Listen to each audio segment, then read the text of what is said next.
Apple was actually started as a partnership in 1966, and they built one of the first one-board computers in the industry, in fact in the world at that time. Prior to that time, computers had been much larger devices. Even the personal computers that had been on the market were boxes about so big. They said, why don't we build one around a microprocessor and put everything, the color video circuitry, the keyboard input, everything on one printed circuit board. No interconnections, very little power required, a little tiny box. And they came up with the board that's inside the Apple here.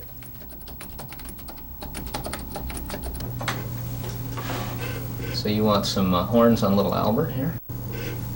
This device is called the graphics tablet. And what it does is let the computer sense the position of a pen. If you notice, as I lightly touch the pen here, I get a cursor that moves around on the screen. See it here? Computer's an anything machine. And it's also a nothing machine. By itself, without software, it doesn't do anything at all. So all these thoughts of computers taking over the world and running our lives, never going to happen without a program that makes them do something. Home computers will really come into their own sometime in the next 3 to 5 years.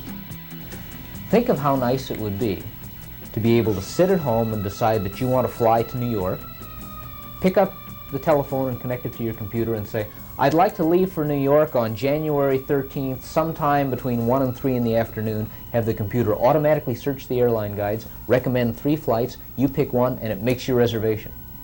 Charges your master charge, and the ticket comes to you in the mail.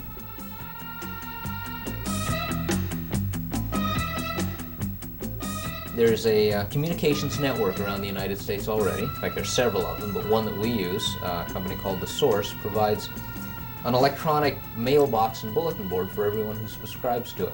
Right now, we're using that to communicate with our users groups around the country. A computer has a very crude nervous system and a little tiny brain. It has an IQ of about 1. Will it get bigger in the future? Absolutely. The brain will? Sure.